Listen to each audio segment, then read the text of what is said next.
नमस्कार, न्यूज की पाठशाला में आप सभी का स्वागत। मैं हूं सुशांत सिन्हा।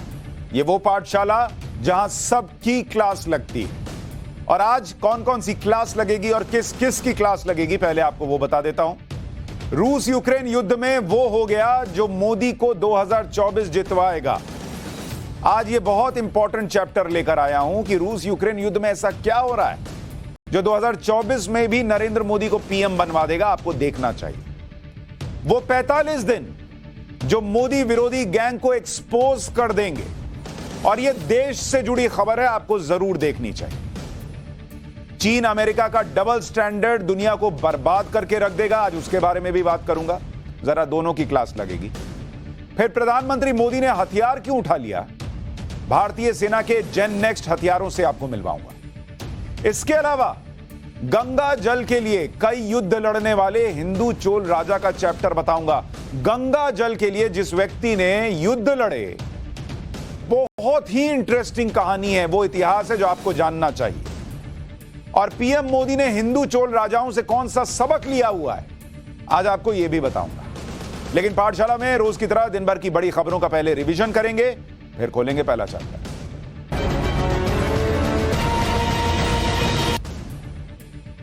प्रधानमंत्री नरेंद्र मोदी ने आज गुजरात के केवड़िया में स्टैच्यू ऑफ यूनिटी परिसर से मिशन लाइफ की शुरुआत की। इस दौरान संयुक्त राष्ट्र के महासचिव एंटोनियो गुटेरेस भी मौजूद थे।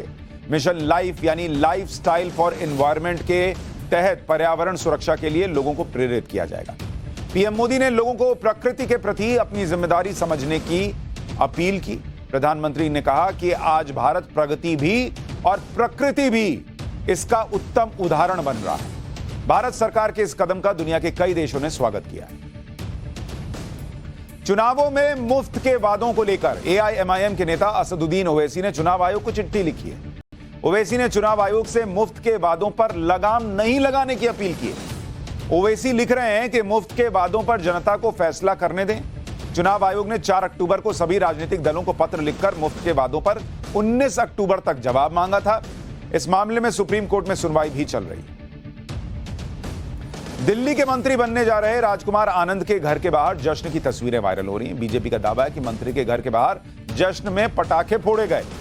बीजेपी कह रही है कि दिवाली पर पटाखे जलाने पर केजरीवाल सरकार जेल भेज रही है, लेकिन उनके मंत्री खुशी में पटाखे जला रहे हैं। ये केजरीवाल का हिंदू विरोधी चेहरा है, बीजेपी कह रही है। टाइम्स नाउ नव भारत ने राजकुमार आनंद से सवाल किया तो उन्होंने कहा कि जब उनके घर के बाहर पटाखे फोड़े गए तब वो घर पर नहीं थे। कुछ समर्थकों ने आकर पटाखे फोड़ दिए, वो इसका समर्थन नहीं करते। गुजरात की साबरमती जेल में बंद माफिया अतीक अहमद की आज लखनऊ कोर्ट में पेशी हुई। पेशी से पहले अतीक अहमद ने यूपी के मुख्यमंत्री योगी आदित्यनाथ की तारीफ की। अतीक अहमद ने कहा कि सीएम योगी बहादुर और ईमानदार हैं। अतीक अहमद कह रहा है कि योगी जो है वो ईमानदार और बहादुर व्यक्ति हैं। और बीएसपी विधायक राजू पाल की हत्या के मामले में कोर्ट में उसको पेश किया गया था, तब वो ये सब कह रहा है। एनआईए ने वाराणसी में आईएसआईएस के एक संदिग्ध आतंकी को पकड़ा है। आतंकी का नाम अब्दुल कलाम सिद्दीकी है। एनआईए ने यह कार्रवाई आईएस के voice of Hind module case में की है। जानकारी के मुताबिक पकड़ा गया आतंकी ब्लैक पाउडर जैसा घातक बारूद बनाने की कोशिश कर रहा था। ब्लैक पाउडर का इस्तेमाल फायर आर्म्स, तोप के गोलों को बनाने में किया जाता है। अब्दुल कलाम सिद्दीकी युवाओं का ब्रेन वॉश करके उन्हें आईएसआईएस में भर्ती कराता था और इसके लिए उसने कई टेलीग्राम ग्रुप बना रखे थे। यूक्रेन के राष्ट्रपति जेलेंस्की ने एक बार फिर ईरान पर रूस का ड्रोन सप्लाई करने का आरोप लगाया।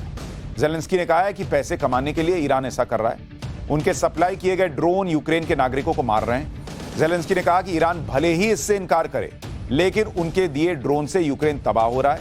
और इस बीच यूरोपीय यूनियन ने रूस की मदद करने के लिए ईरान पर नए प्रतिबंध लगा दिए। तो दिन भर का रिवीजन हो गया। खबर कोई छूटती नहीं यहां, लेकिन खबर जो बताता हूं वो इतने विस्तार से बताता हूं कि आप मास्टर बनते हैं। और आज आपको पहले मास्टर बनाऊंगा पहली क्लास में उन 45 दिनों का चैप्टर खोलकर जो 45 दिन बीते तो ब्रिटेन पर, लेकिन इन्होंने भारत में मोदी विरोधी गैंग को बेनकाब कर दिया।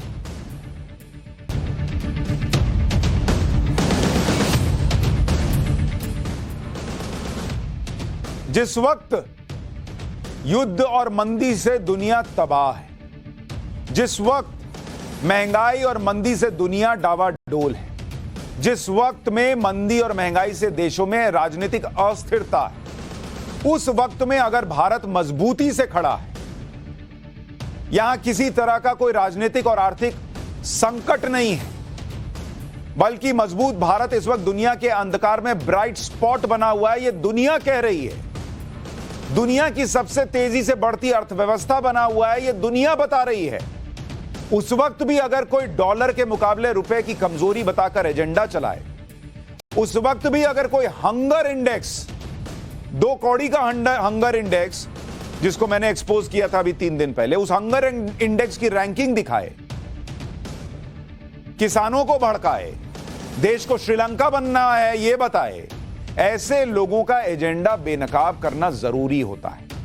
और पाठशाला में हम ये लगातार कर रहे हैं, देश हित में कर रहे हैं। ये लोग देश को बर्बाद करने पर तुले हैं, लेकिन इनका एजेंडा चलने नहीं देना।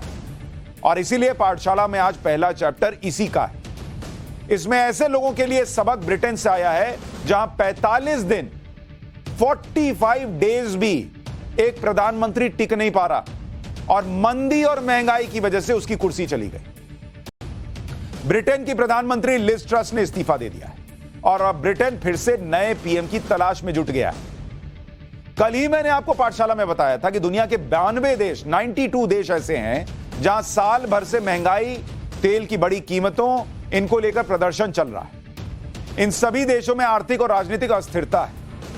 इनमें ब्रिटेन पिछले 6 महीने में कैसी अस्थिरता से गुजरा आपको दिखाना चाहता हूं। आप इसको देखिए, तब आपको समझ में आएगा कि भारत आज कहां खड़ा है और क्यों हमें एकजुट होकर भारत को यहां से आगे ले जाना है। क्यों देश विरोधी जो एजेंडा चला रहे हैं, जो आपको फैक्ट्स पर बात करना नहीं सिखाते, सिर्फ दिमाग में जहर भरते हैं, उनसे फैक्ट पर बात कीजिए। आपको ब्रिटेन का हाल दिखाता हूं। 45 दिन में प्रधानमंत्री का इस्तीफा हो रहा है और आप देखिए 7 जुलाई की तारीख थी, 7 जुलाई। इस दिन बोरिस जॉनसन, जो पहले थे बोरिस जॉनसन, उन्होंने इस्तीफा दिया। ठीक है, 7 जुलाई को बोरिस जॉनसन का इस्तीफा होता है। 6 सितंबर ये वो तारीख है जब लिज ट्रस ये पीएम बनी और 14 अक्टूबर वहां के फाइनेंस मिनिस्टर का इस्तीफा हो गया। मतलब 1 महीना भी कायदे से नहीं हुआ, 1 महीने से थोड़ा ज्यादा हुआ और वित्त मंत्री का इस्तीफा हो गया। फिर 19 अक्टूबर, और अभी आपको बताऊंगा ये लोग इस्तीफा क्यों दे रहे थे, अभी सुनिएगा जरा। 19 अक्टूबर होम मिनिस्टर एचएम का इस्तीफा हो गया वहां पर। ये तो हालत है वहां पर ब्रिटेन के अंदर। 20 अक्टूबर यानी आज की तारीख में पीएम का इस्तीफा हो गया, पीएम रिजाइंस। यानी 7 जुलाई से संकट शुरू हुआ, 20 अक्टूबर के बीच में 45 डेज, इतने में प्रधानमंत्री का इस्तीफा हो गया। ब्रिटेन में कोई प्रधानमंत्री सिर्फ 45 दिन ही कुर्सी पर रहा, ऐसा ब्रिटेन के इतिहास में कभी नहीं हुआ। ब्रिटेन में सबसे कम दिन जो प्रधानमंत्री था वो 195 साल पहले हुआ था। 1827 में ब्रिटेन के पीएम थे जॉर्ज कैनिंग, जो 119 दिन कुर्सी पर रहे और पद पर रहते ही टीबी की वजह से मौत हो गई थी उनकी, इसलिए उनकी कुर्सी गई। मतलब अब जिंदा ही नहीं है तो कुर्सी पर क्या रहेंगे, तो भी वो 119 दिन रहे, बीमारी की वजह से सबसे कम दिन के प्रधानमंत्री थे। अब 2022 में लिज ट्रस ने रिकॉर्ड बनाया और सिर्फ 6 हफ्ते ही पीएम की कुर्सी पर रही, यानी 45 दिन, और मंदी की वजह से उनकी कुर्सी चली गई। मंदी की वजह से, महंगाई की वजह से एक प्राइम मिनिस्टर की कुर्सी चली गई। वही मंदी और महंगाई जो कोरोना और उसके बाद रूस और यूक्रेन का युद्ध लेकर आया, वही मंदी और महंगाई जो आपको उस तरह से नहीं छू रही जो इन देशों को छू रही है, 92 देशों को छू रही है। वही मंदी और महंगाई, सोचिए उसको हैंडल करना कितना मुश्किल होगा कि एक प्राइम मिनिस्टर ने कुर्सी ही छोड़ दी। चूंकि अपने यहां का कर दे रहा है और आपको पता नहीं चल रहा उस तरह से, तो लगता है ये कोई बड़ी बात नहीं, उसमें लोग एजेंडा ढूंढ रहे हैं। दुनिया तबाह हो रही है और जब दुनिया की बात कीजिए तो लोग कहते हैं दुनिया की बात करके ढक नहीं रहे बॉस। देखिए आज आप एजेंडा समझिए उन लोगों का जो दिन रात भारत में नफरत फैलाते हैं, भारत में झूठ फैलाते हैं। लाते हैं। 45 दिन में लिज ट्रस को इस्तीफा क्यों देना पड़ा, इसकी वजह भी आपको डिटेल में बता देता हूं। लिज ट्रस ने जब पीएम की कुर्सी संभाली तो उन्होंने ब्रिटेन की इकोनॉमी को रफ्तार देने के लिए बड़े बड़े ऐलान कर दिए। मैं ये कर दूंगी, वो कर दूंगी, और क्या क्या कर दूंगी कहा उन्होंने। उनकी तो कुर्सी ही चली गई, मेरे हाथ से तो पेन गया है। लिज ट्रस ने बिना सोचे समझे इनकम टैक्स और कॉर्पोरेट टैक्स दोनों में कटौती के व्यापक प्लान का ऐलान कर दिया। हमारे यहां भी होता है ना, बजट आता है, लोग कहते हैं यार इनकम टैक्स घटा दीजिए, कॉर्पोरेट टैक्स घटा दीजिए, ये घटा दीजिए, वो घटा दीजिए। देखिए क्या होता है, बिना सोचे समझे घटाने का ऐलान कर दिया। 1972 के बाद ब्रिटेन में सबसे बड़ी टैक्स कटौती की योजना थी, लेकिन इससे ब्रिटेन के खजाने पर अगले 5 साल में 161 बिलियन पाउंड का बोझ आने का अनुमान था। इस पर लिज ट्रस ने कहा कि टैक्स कटौती की भरपाई उधार लेकर और रेवेन्यू को बढ़ाकर कर लिया जाएगा। लेकिन टैक्स कटौती के प्लान से ब्रिटेन का फाइनेंशियल मार्केट हिल गया, डावाडोल हो गया। वहां की करेंसी जो है वो पाउंड, उसमें बड़ी भारी गिरावट आ गई। शेयर मार्केट गिरने लगा, निवेशक पैसा निकालने लगे, उनको लग गया कि इससे ना हो पाएगा। संकट इतना गहरा गया कि बैंक ऑफ इंग्लैंड को इसमें दखल देना पड़ा। एक्सपर्ट्स का मानना था कि यह टैक्स कटौती प्लान सही नहीं है, क्योंकि ब्रिटेन पर पहले से ही कर्ज का भारी बोझ है और टैक्स प्लान से ब्रिटेन की मुश्किलें और बढ़ सकती हैं। ब्रिटेन में लिज ट्रस के इन फैसलों का विरोध इतना बढ़ा कि वित्त मंत्री को इस्तीफा देना पड़ गया। इसके बाद वित्त मंत्री बने जेरेमी हंट ने आते ही सोमवार को टैक्स कटौती के उन सभी फैसलों को वापस ले लिया जिसका ऐलान प्राइम मिनिस्टर रहते हुए लिज ट्रस ने किया था। इसी बीच लिज ट्रस ने भी मान लिया कि उनसे गलती हुई और आखिरकार भारी विरोध के बीच उन्हें इस्तीफा देना पड़ गया। प्रधानमंत्री पद पर रहते हुए लिज ट्रस की हालत इतनी खराब हो गई कि एक ब्रिटिश टैबलॉइड ने उनकी कुर्सी जानने की तुलना, सलाद का पत्ता नहीं आता है, बर्गर खाते हैं उसमें एक पत्ता लगा रहता है ना, उसको कहते हैं लेटस। टैबलॉइड ने लिज ट्रस की तस्वीर के साथ उसी पत्ते की तस्वीर रख दी, जिसको कुछ लोग पत्ता गोभी कहेंगे, और उसकी लाइव फीड यूट्यूब पर शुरू कर दी जिससे हर कोई उसे देख सके। टैबलॉइड ने लोगों से पूछा कि उन्हें क्या लगता है, यह पत्ता पहले सड़ेगा या ब्रिटेन की पीएम अपना पद पहले छोड़ेंगे, और इन दोनों में कौन लंबे समय तक चलेगा। और आखिरकार वो पत्ता जीत गया, पीएम की कुर्सी चली गई। लिज ट्रस के इस्तीफे के बाद ट्विटर पर एक तस्वीर वायरल हो रही है जिसमें लिखा है कि फाइनल स्कोर में लेटस जीत गया, ये पत्ता जीत गया और प्राइम मिनिस्टर की कुर्सी चली गई। यहां आपको एक बात और ध्यान देनी होगी बॉस, कि देश का नेतृत्व किसके हाथ में है ना, ये बहुत मायने रखता है।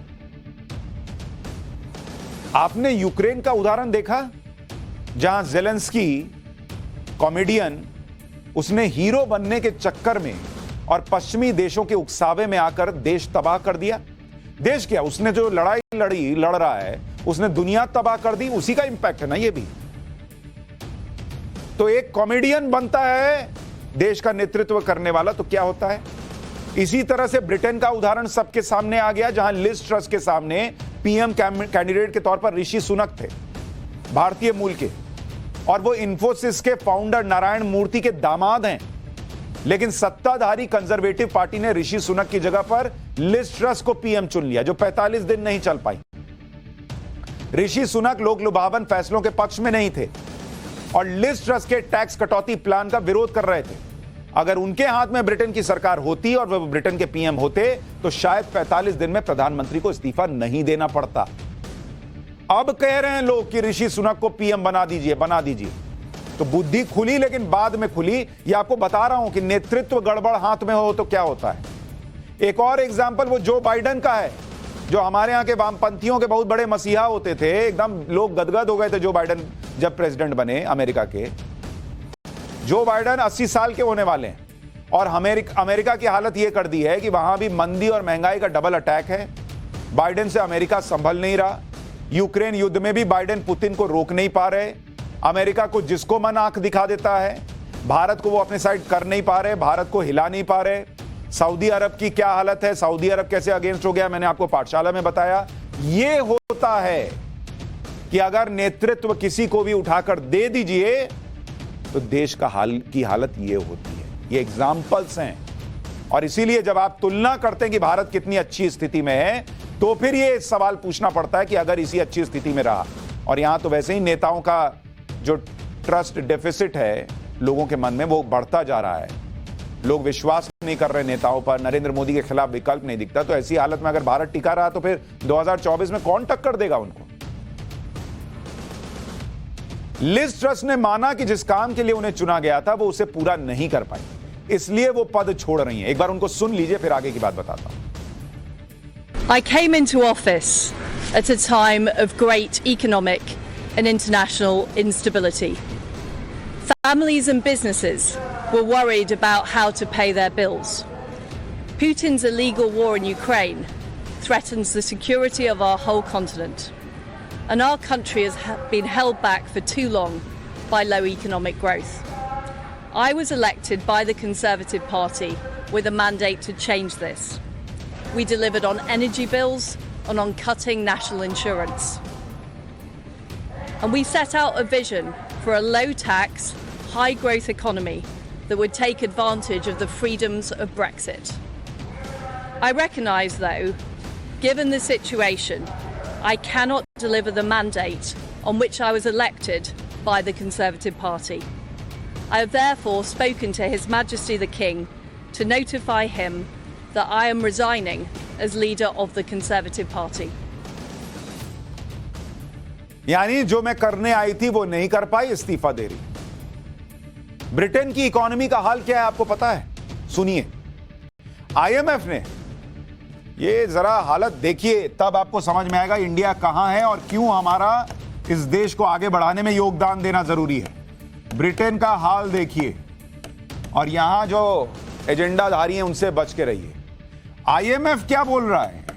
आईएमएफ बोल रहा है कि 2023 में जो ये विकास दर है, जीडीपी है, जीडीपी वो कितनी रहेगी? 0.3%। बॉस 1% भी नहीं पहुंच पा रहे ये लोग। महंगाई ब्रिटेन के अंदर कितनी है बॉस आपको पता है? 10.1% पर है, 10%, डबल डिजिट में है। 40 साल में पहली बार 10% के पार गई है महंगाई। कंट्रोल नहीं हुआ मैडम से, नहीं संभाल पाई। और बैंक ऑफ इंग्लैंड का अनुमान है कि 2022 के अंत तक, 2022 के अंत तक ये 10% बढ़कर जो है वो 13% की महंगाई दर हो जाएगा ब्रिटेन के अंदर। डॉलर के मुकाबले पाउंड रिकॉर्ड लो पर है। ब्रिटेन में सालाना बिजली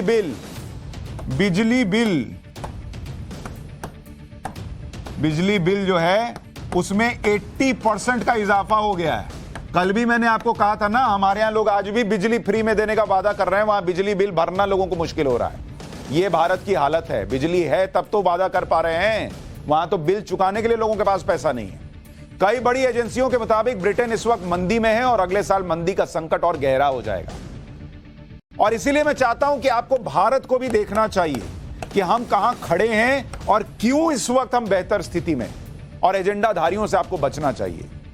भारत की जीडीपी ग्रोथ 2023 के लिए इसी आईएमएफ ने कितना बताया है कि 6.8% रहेगा। आप देख रहे हैं, जिस वक्त लोग 1% की जीडीपी ग्रोथ नहीं हासिल कर पा रहे, उस वक्त भारत 6.8 पर है। और यहां लोगों को श्रीलंका बनाना है, यहां लोगों को बताना है कि रुपया गिर गया करना है। हंगर इंडेक्स का फर्जीवाड़ा लेकर आ रहे हैं। महंगाई दर जो भारत में है वो 7.4% में है, अभी भी सिंगल डिजिट में है। और यहां कितनी थी? यहां अभी 10% के ऊपर है और 13% जाने वाली है। जीएसटी कलेक्शन आपको दिखाना चाहता हूं कि जीएसटी जो भारत में है वो कितने कलेक्शन हो रहा है। सितंबर में 1,47,686 करोड़ रुपए का जीएसटी कलेक्शन हुआ है और ये कितना ग्रोथ है? 26% का जंप है जीएसटी कलेक्शन में। अरे तो अर्थव्यवस्था में पैसा आ रहा है तभी तो जीएसटी लोग टैक्स दे रहे हैं ना, भर रहे हैं।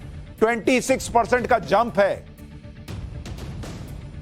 और इसलिए बता रहा हूं कि ये हासिल करना इस संकट के दौर में, सोचिए कितना मुश्किल होगा कि कोई आदमी ब्रिटेन में, कोई महिला को, पीएम को इस्तीफा दे देना पड़ रहा है, नहीं कंट्रोल कर पाई। और यहां कंट्रोल में चल रहा है तो लोग जो है ये तो ज्यादा हो गया, 7% की महंगाई दर है। अरे दुनिया में क्या हो रहा है देखो भाई, आंख मत बंद करो, इतना किसी राजनीतिक विरोध में अंधे मत हो जाओ कि देश दिखना बंद हो जाए। और मैं आपको महंगाई दर 7% पे लोग चिल्लाते हैं। भारत में आपको महंगाई बताना चाहता हूं, जरा इसको सुनिए। मैं नहीं कह रहा कि इससे कम नहीं होना चाहिए, बिल्कुल होना चाहिए, लेकिन आग लगी हुई है और आप कह रहे हैं मुझे वहां स्विमिंग करने जाना, कैसे संभव है भाई? आग लगी हुई है दुनिया में, पीएम की कुर्सी जा रही है। 2009 में जब यही महंगाई दर कितनी थी? 10.88%, यानी करीब 11%। यूपीए की सरकार में ना यूक्रेन का युद्ध था, ना वहां पर कोरोना का संकट था। 2010 में फिर जो है डबल डिजिट 11.9%, यानी करीब करीब 12% की महंगाई दर थी। महान अर्थशास्त्री से संभल नहीं रहा था। 2011 में महंगाई दर 8.91% पर होती थी। 2012 में 9.48% पर महंगाई दर होती थी भारत के अंदर, और 2013 में 10.02% होती थी। अब मुझे बताइए कहां था यूक्रेन युद्ध, रूस युद्ध, कहां था कोरोना? लेकिन डबल डिजिट में चलाए जा रहे थे महान अर्थशास्त्री, लेकिन लोगों को दिक्कत नहीं थी। और 2018-19 से अगर आप काउंट कीजिए, नरेंद्र मोदी सरकार में एक बार भी डबल डिजिट में नहीं गई है महंगाई दर। यहां 3.4% महंगाई दर।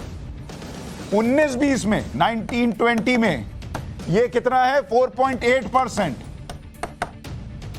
2020-21 कोरोना के संकट काल में 6.2%, और अभी आपको बताया कि 7% प्लस है,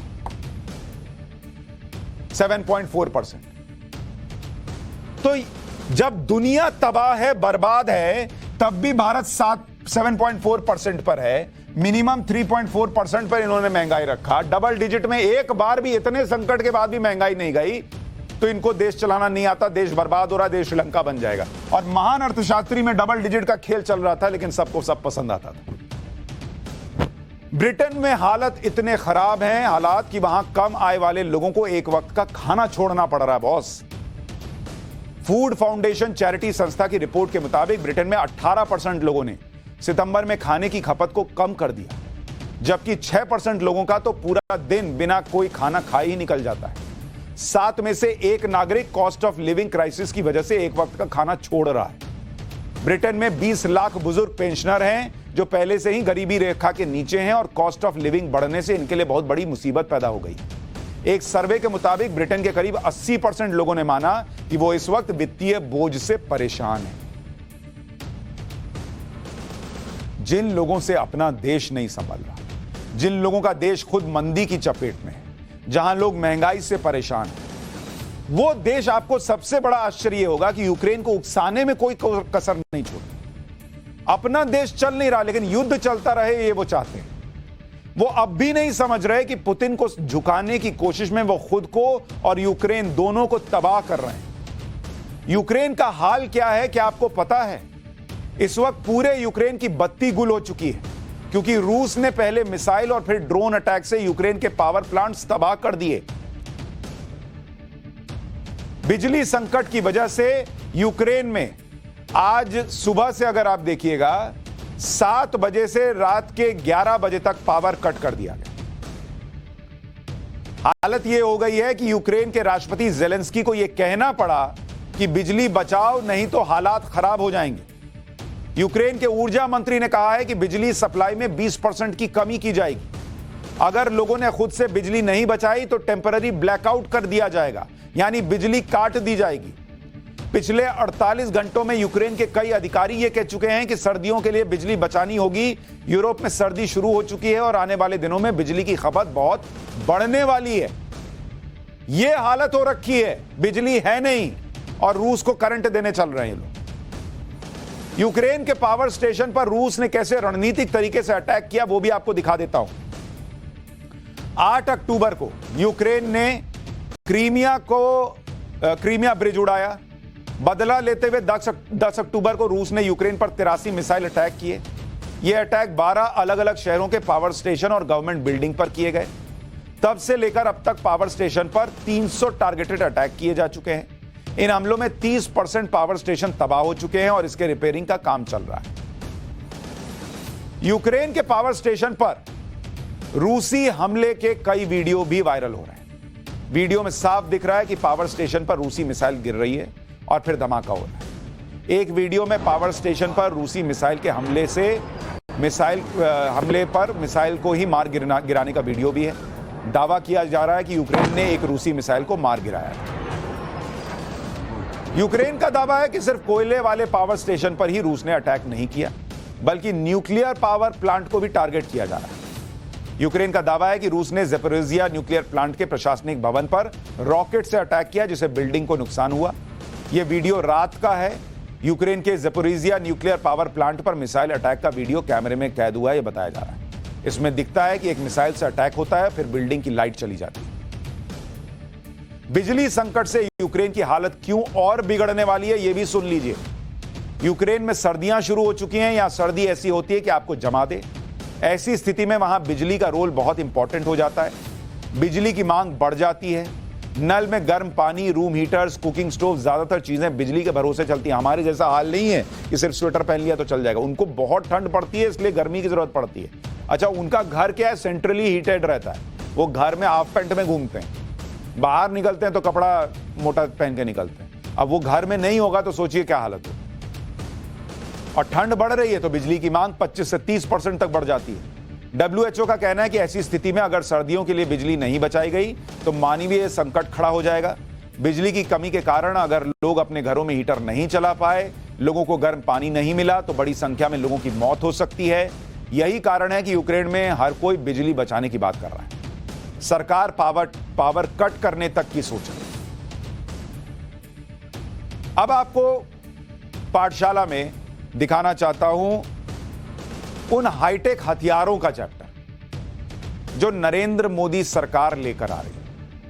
और मुझे लगता है पहले वो चैप्टर बताना चाहिए। हाईटेक हथियार वो किस तरह से तैयार हुए हैं, नरेंद्र मोदी ने कौन से हथियार उठाए हैं, जरा उनकी भी बात करनी चाहिए कि किस तरह से देश में एक बड़ा बदलाव तो आ ही रहा है, लेकिन भारत के फ्यूचर सोल्जर्स कैसे होंगे उसकी एक झलक आज आपको दिखाना चाहता हूं।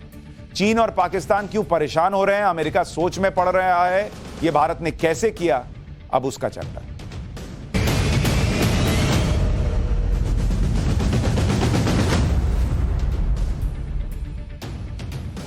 भारत के सैनिक भविष्य में कैसे होंगे, इसकी पहली तस्वीर आ चुकी है।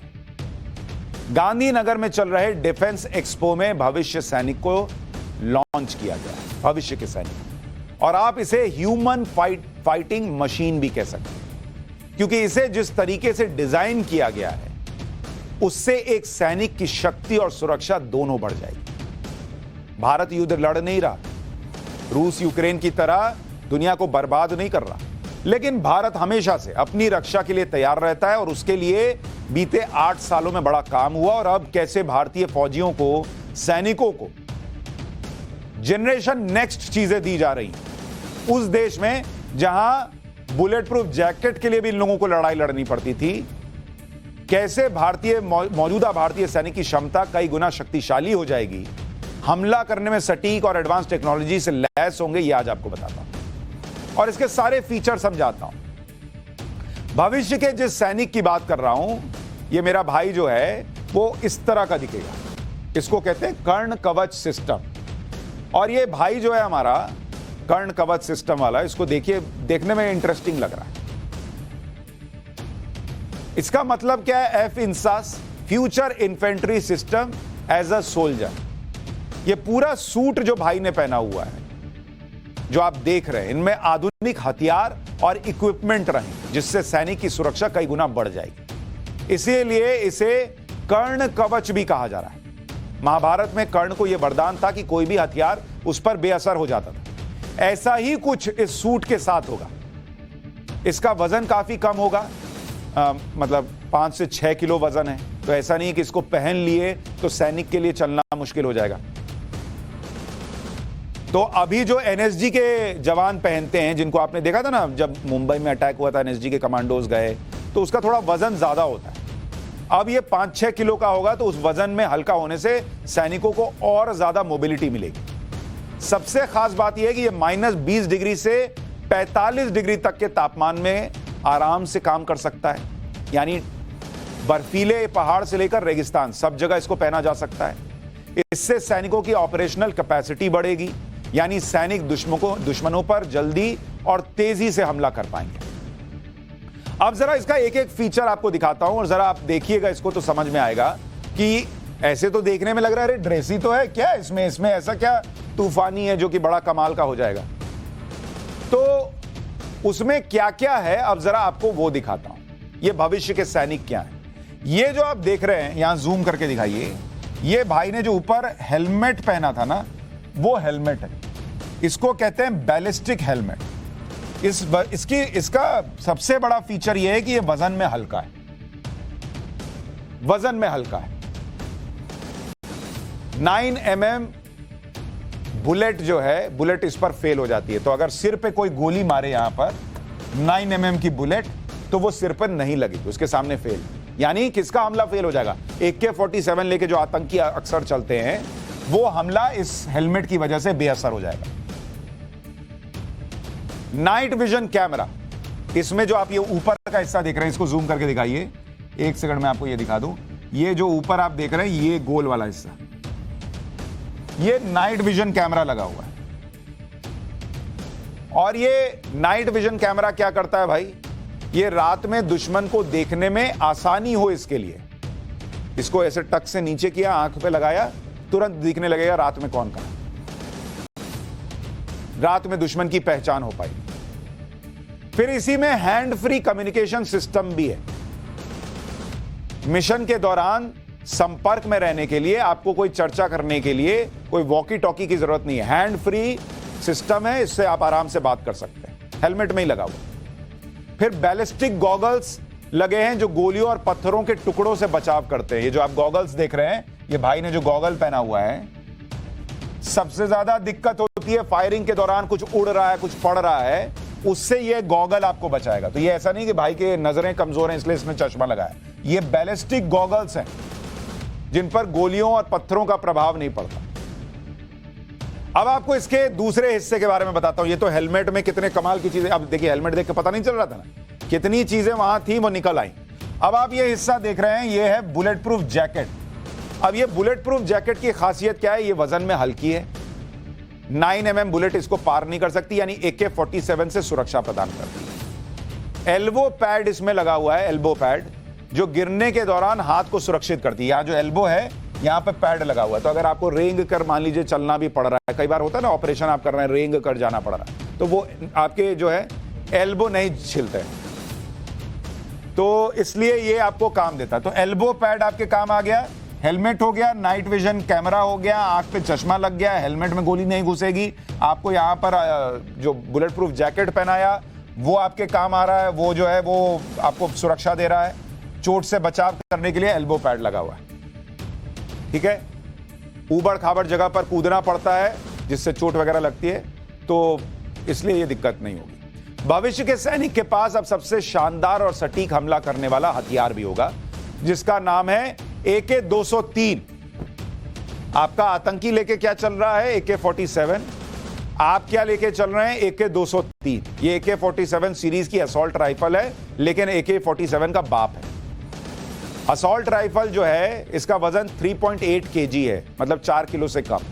लंबाई 705 मिलीमीटर है। वजन और लंबाई कम होने पर इस राइफल से सैनिक को थकान कम होती है, जिससे हैंडलिंग में आसानी होती है। बहुत देर तक आप कोई मिशन कर रहे हैं और बहुत भारी भरकम बंदूक रखिएगा तो निशाना भी चूकेगा ना, कंधा थक जाएगा।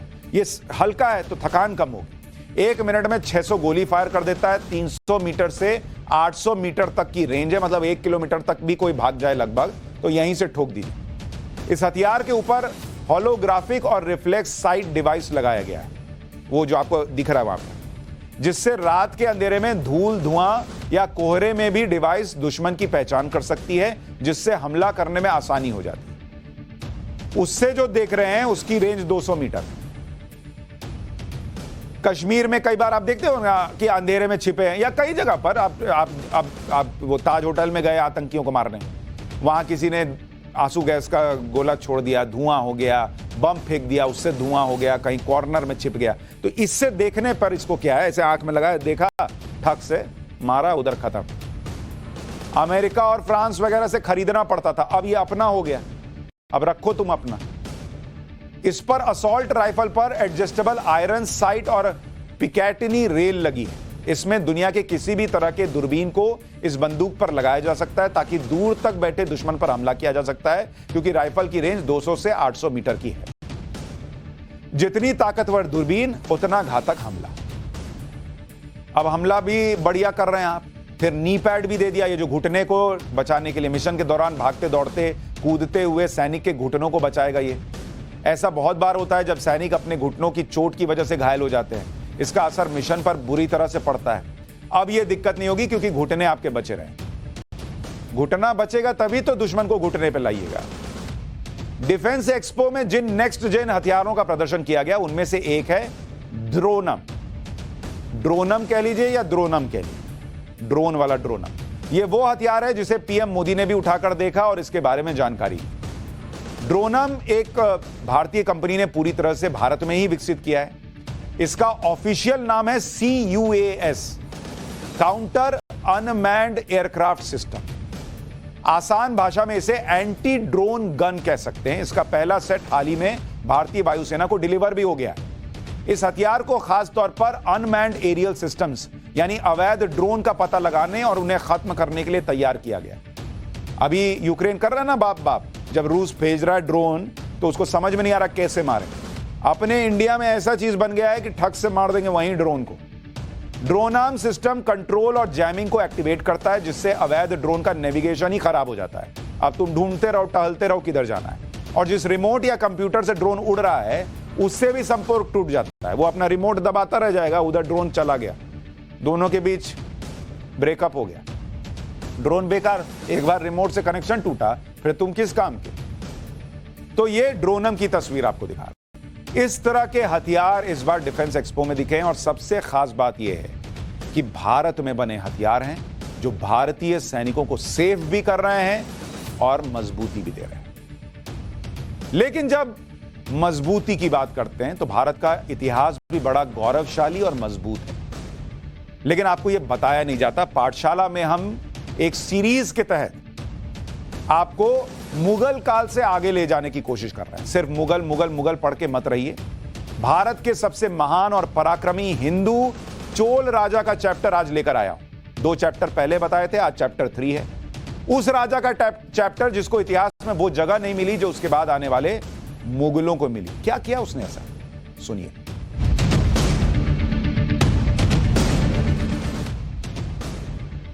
भारत के हिंदू गौरव से जुड़े इतिहास को पाठशाला में मैं लगातार आपको बता रहा हूं। आपको मैंने चोल साम्राज्य के बारे में बताया था कि वो कितना विशाल और सबसे लंबे समय तक चलने वाला साम्राज्य था। उसी चोल राजवंश में एक राजा हुए राजेंद्र चोल प्रथम। आप में से 90% लोगों ने उनके बारे में सुना नहीं होगा। कभी स्कूल की किताब में कोई चैप्टर पढ़ लिया होगा, लेकिन कूट कूट के दिमाग में वैसे नहीं भरा गया जैसे मुगलों के बारे में भरा गया है। इनकी उपलब्धियां उन्हें इतिहास का सबसे महान हिंदू राजा बनाती हैं, फिर भी उनकी चर्चा नहीं होती। आज राजेंद्र चोल प्रथम और उनकी उस विजय यात्रा के बारे में आपको बताऊंगा जो इतिहास में उससे पहले किसी राजा ने की ही नहीं थी। पाठशाला में मैंने आपको बताया था कि राजा चोल प्रथम के बाद उनके बेटे राजेंद्र चोल प्रथम राजा बने। अपने पिता के शासन काल में राजेंद्र चोल सेनापति थे और उस दौरान राजेंद्र चोल ने कई सैन्य अभियान चलाए। राजेंद्र चोल प्रथम ने साल 1012 में सत्ता संभालनी शुरू की। राजेंद्र चोल ने श्रीलंका पर जीत हासिल की, उसे चोल कॉलोनी बनाया। श्री विजया यानी इंडोनेशिया पर नौसेना के जरिए हमला किया, कब्जा किया। थाईलैंड, जावा, सुमात्रा, सिंगापुर और कंबोडिया तक राजेंद्र चोल साम्राज्य का विस्तार किया। राजेंद्र चोल ने चोल साम्राज्य को उस दौर में इकोनॉमिक सुपर पावर बना दिया। सोचिए, लेकिन उसकी चर्चा उस तरह से नहीं होती जैसी होनी चाहिए।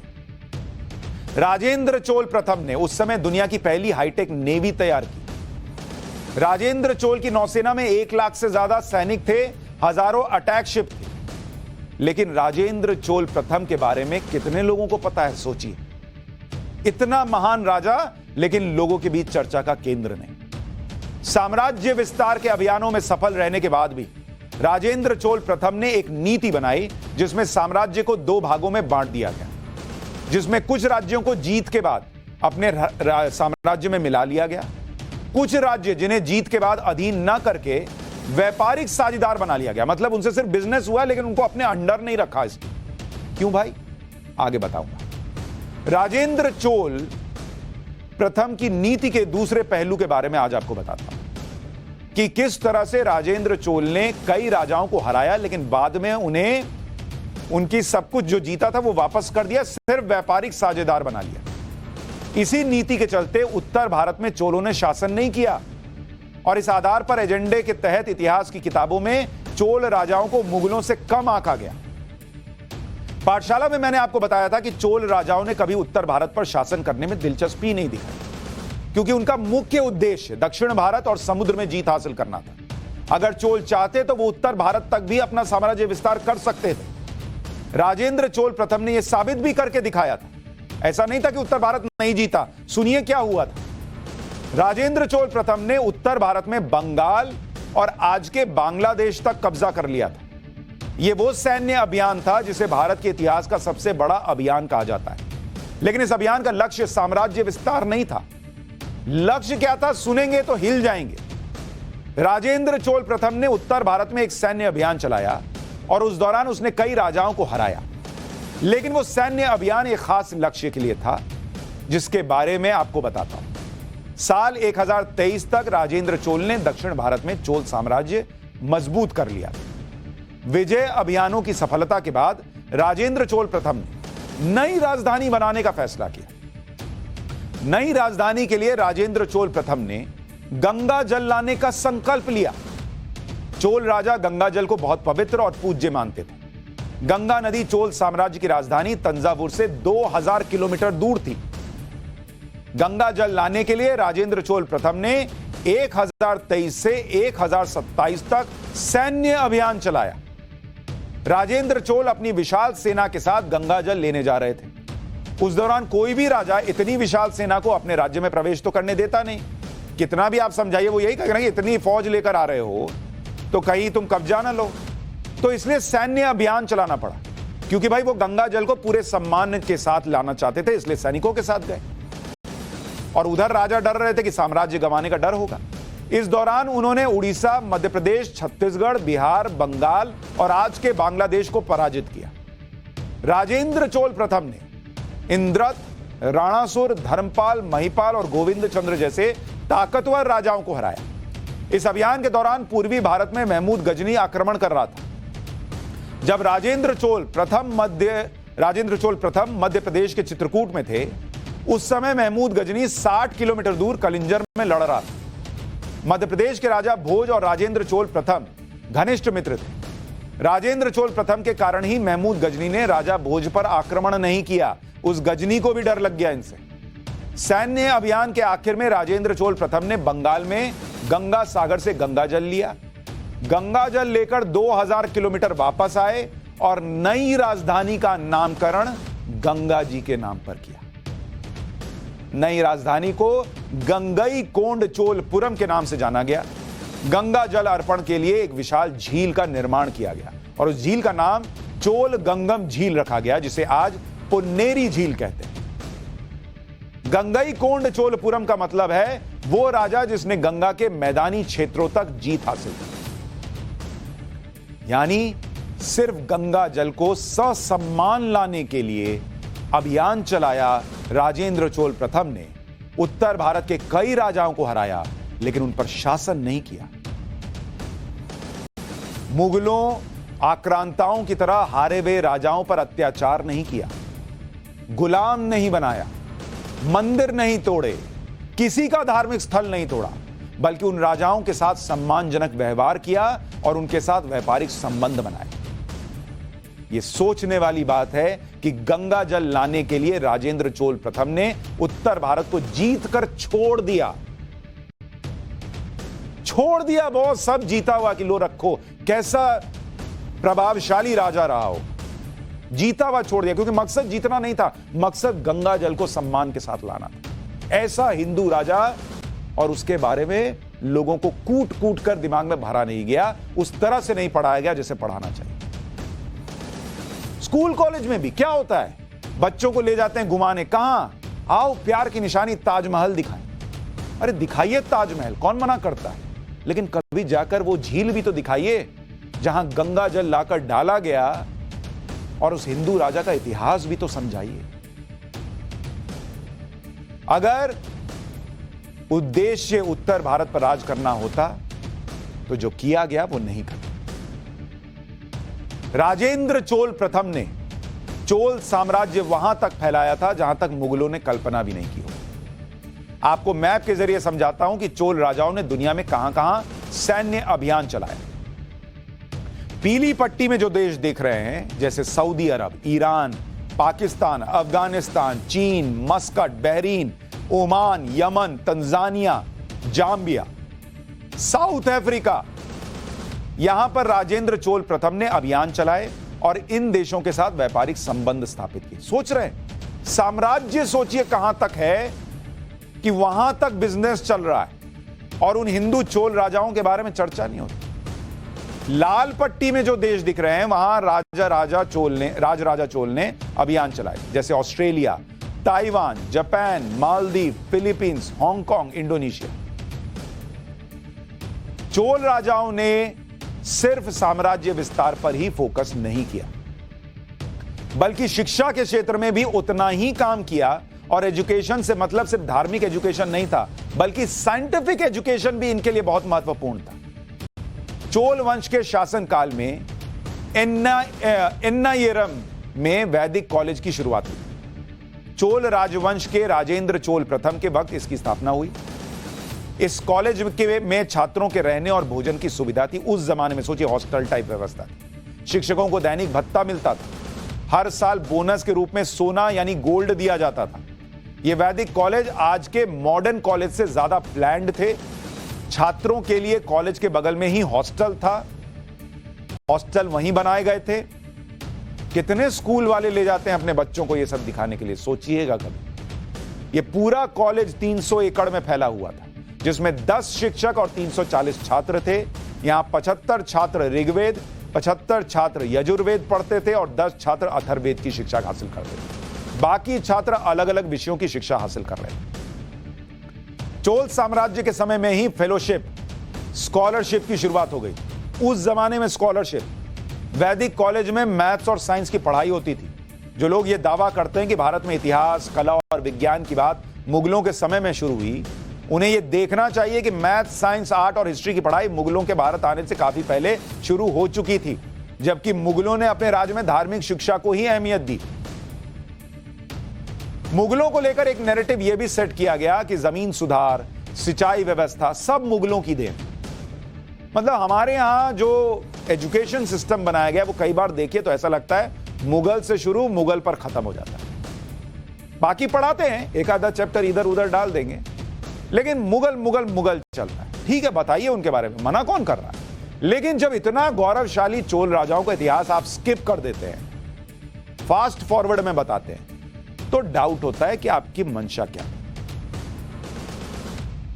मुगलों से 700 साल पहले ही चोल शासन के दौर में सब हो रहा था। चोलों के दौर में भूमि सुधार, सिंचाई व्यवस्था सब चल रही थी। और कैसे तैयार हुई थी सुनिए। चोल राजा समय समय पर जमीन का सर्वे कराते थे। उस जमाने में सर्वे चलता था। एक एक इंच जमीन पर बुआई का रिकॉर्ड रखा जाता था। उस समय गज के हिसाब से जमीन मापी जाती थी। जमीन के सर्वे के आधार पर किसानों की उपज और फायदे के आकलन के बाद कर वसूला जाता था। फायदा नहीं होने पर टैक्स तक नहीं लगता था। ये थे चोल राजा, कोड़े नहीं मारते थे। जमीन सुधार के साथ ही चोलों ने सिंचाई व्यवस्था भी बनाई थी। चोलों ने किसानों के लिए कई सिंचाई परियोजनाएं शुरू की। कावेरी समेत अन्य नदियों पर पत्थर के बांध बनवाए। बड़े इलाके में सिंचाई के लिए नहरों की व्यवस्था की। राजेंद्र चोल प्रथम ने गंगई कोंड में विशाल झील बनवाई थी। इस झील में कोलेरन और वेल्लर नदी का पानी आता था। झील 16 मील लंबी थी और इसमें पत्थर के नाले और नहरें जुड़ी थी। चोलों ने समुद्र की ताकत को पहचाना और उस पर जीत हासिल की। चोलों के बाद समुद्र की अहमियत को किसी ने नहीं पहचाना, किसी और ने नहीं पहचाना। 1947 के बाद से 2014 तक सी रूट और नेवी पर उतना ध्यान ही नहीं दिया गया। इसका कारण था पानीपत सिंड्रोम। पानीपत सिंड्रोम क्या है भाई? पानीपत सिंड्रोम का मतलब है कि अपने रणनीतिक हितों की रक्षा के लिए तत्काल फैसला करना, तत्काल फैसला न करना। इसका मतलब यह भी है कि हिमालय की तरफ से आने वाली समस्याएं हों और उसी तरफ देखते रहो, दूसरी तरफ देखो ही ना। भारत पर कई विदेशी आक्रमण उत्तर दिशा में हिमालय पार से हुए। इसी कारण हिमालय और पाकिस्तान पर ज्यादा ध्यान दिया गया। भारत पानीपत सिंड्रोम को ही एड्रेस करता रहा, सी रूट और नेवी को मजबूत करने पर ध्यान ही नहीं दिया गया। लेकिन 2014 के बाद चीजें बदलनी शुरू हुई। प्रधानमंत्री नरेंद्र मोदी ने देश के प्रधानमंत्री बनने के बाद नेवी को मजबूत करने पर फोकस किया, वैसे ही जैसे चोल राजाओं ने किया था। इन्वेस्टमेंट को बढ़ावा दिया, जैसे चोल राजाओं ने किया था। आसियान और सागर पॉलिसी पर मोदी सरकार ने जोर दिया। मोदी सरकार के दौर में भारत के बेस्ट एलाइज में अब आसियान देश आने लगे हैं, जो कि पहले नहीं हुआ करते थे। ये वो देश हैं जहां चोलों ने 1200 साल पहले अपना प्रभाव जमा लिया था। आपको मैप के जरिए बता देता हूं।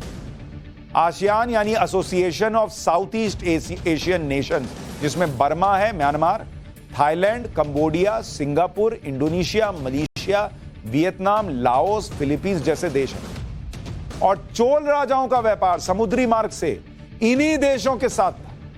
यानी नरेंद्र मोदी, प्राइम मिनिस्टर नरेंद्र मोदी भी कमोबेश उसी दिशा में चोल राजाओं से शायद प्रेरणा लेते हुए सोच रहे हैं, जैसा उन्होंने कई हजार साल पहले। चोलों की नौसेना इस ट्रेड रूट की निगरानी भी करती थी। मोदी सरकार ने एक बार फिर से आसियान देशों का महत्व समझा और इनके साथ रणनीतिक संबंध मजबूत किए। यह है चोल साम्राज्य की विरासत, उनकी नीतियां, जिनका फायदा आज भी हो रहा है। मुगलों के दौर में ऐसे किसी उदाहरण के बारे में सुना है आपने? प्रधानमंत्री मोदी ने चोलों की नीति को समझा और समुद्र की अहमियत को पहचाना। लुक ईस्ट पॉलिसी के तहत पीएम मोदी ने दक्षिण एशियाई देशों के साथ संबंध सुधारे। यह काम पीएम मोदी ने कैसे किया, सुनना चाहिए आपको। 2015 में भारत ने हिंद महासागर के लिए सागर प्रोजेक्ट शुरू किया। सागर का मतलब था security and growth for all in the region, SAGAR। इसके जरिए समुद्री सुरक्षा और आपसी सहयोग को बढ़ावा दिया गया। 2020 में कोविड के दौर में आसियान देशों की मदद के लिए मिशन सागर शुरू हुआ। नेवल शिप की मदद से आसियान देशों में मेडिकल हेल्प भेजी गई, जैसे ऑक्सीजन, दवाएं और मास्क। भारत ने इन देशों के सामने खुद को बड़े भाई की तरह पेश किया, जो मुश्किल में आपके काम आता है। और इसी दौरान भारत ने अपने नेवल शिप उन देशों तक भेजे। एक तरह से यह मैसेज भी दिया कि हिंद महासागर का सबसे बड़ा खिलाड़ी भारत ही है। चोल साम्राज्य के दौर में भी इसी तरह की नीति अपनाई जाती थी।